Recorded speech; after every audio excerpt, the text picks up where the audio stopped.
আসসালামু আলাইকুম। Simple lifestyle by Shimla channel থেকে বলছি আমি শিমলা, টাঙ্গাইল থেকে। কে কোথায় থেকে আমার এই আজকের ব্লগটা দেখছেন অবশ্যই কমেন্ট করে জানাবেন। আমি আমার এই ব্লগটা শুরু করেছি ফজরের সালাত থেকে। তো শুরুতেই আমি ফজরের সালাতটা আদায় করে নিয়েছি, সাথে কোরআনটা তেলাওয়াত করে নিলাম। এরপর আমি আপনাদের সাথে একটু আমার বারান্দাটা শেয়ার করে নিলাম, বেলকনিটা, কিছু গাছ। ভোরবেলার ওয়েদারটা একটু অন্যরকম থাকে, তাই আর কি আপনাদের সাথে একটু শেয়ার করে নিলাম। এরপর আমি ফ্রিজ থেকে একটি দুধের প্যাকেট বের করে ভিজিয়ে নিলাম। আমি বাচ্চাদের খাবার তৈরি করব, দেন আমার খাবারও তৈরি করে নেব সকালের নাস্তা হিসেবে। আমার খাবারের জন্য তৈরি করে নিচ্ছি।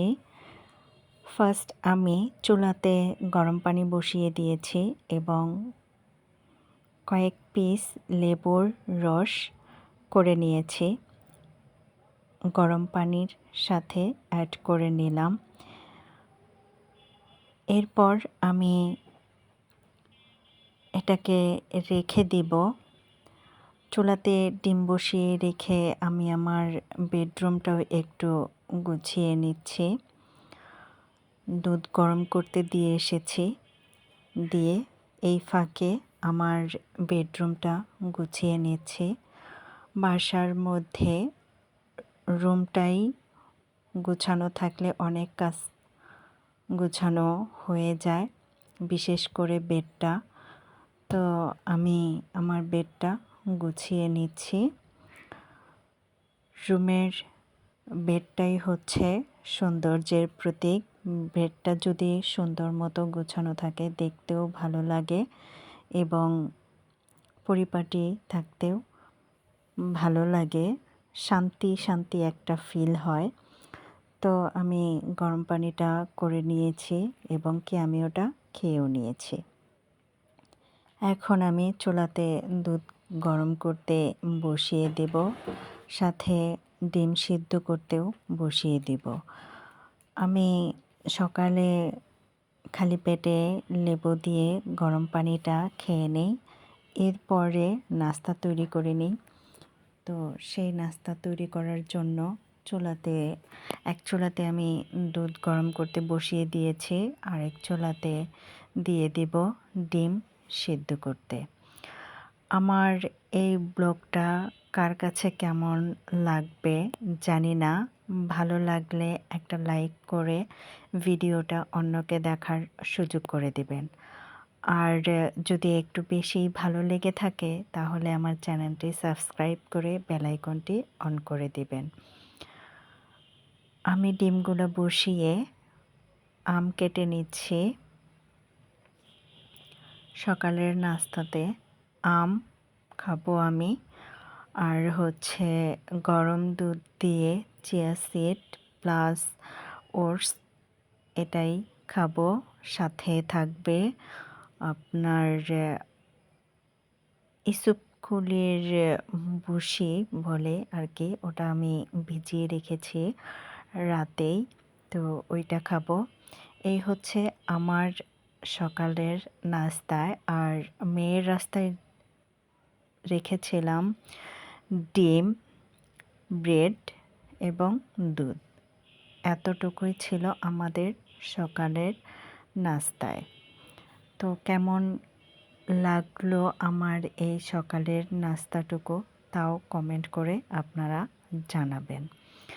জীবনে কারোর জন্য কোনো কিছু থেমে থাকে না, আশা করি আমাদের জীবনটাও কারোর জন্য থেমে থাকবে না। আল্লাহ তাআলা যা ঠিক করে রেখেছেন তাই হবে। সবাই দোয়া করবেন আমরা যেন সুন্দর মতো জীবনযাপন করতে পারি, মেয়েকে যেন মানুষের মতো মানুষ করতে পারি। তো একটু দোয়া রাখবেন।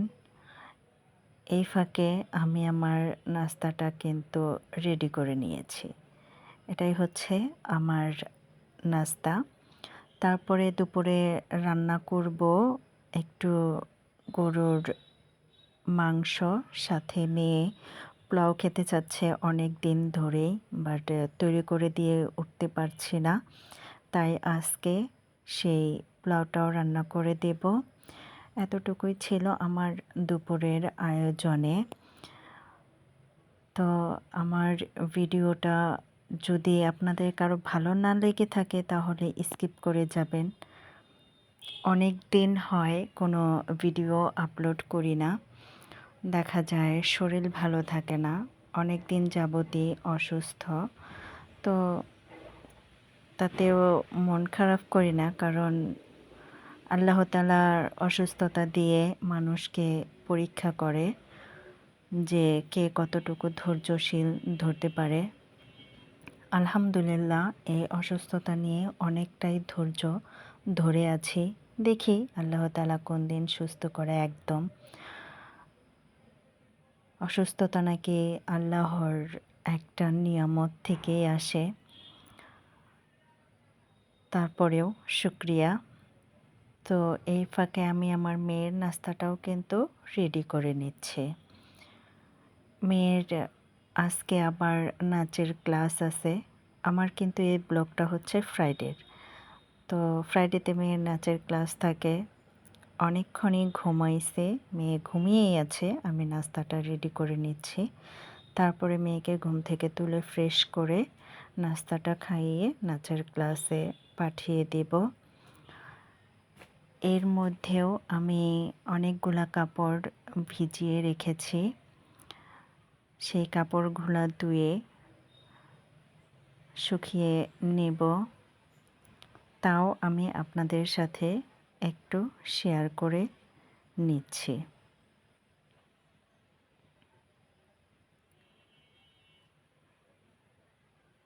একটু একটু করে ভিডিও ক্লিপ নিতে নিতে ভিডিওটা অনেকটাই লং হয়ে যায়। তো চেষ্টা করবেন সম্পূর্ণ ভিডিও দেখার জন্য। এই তো অনেকগুলা কাপড়ই আমি ভিজিয়ে রেখেছিলাম, ধোয়া হয়ে গিয়েছে। এখন আমি কাপড়গুলো সব ছাদে মেলে দেব, কারণ এই বৃষ্টি আসে, এই বৃষ্টি চলে যায়। আজকে বাসায় আছি, তো সবগুলা কাপড়ই আমি ধুয়ে নিয়েছি।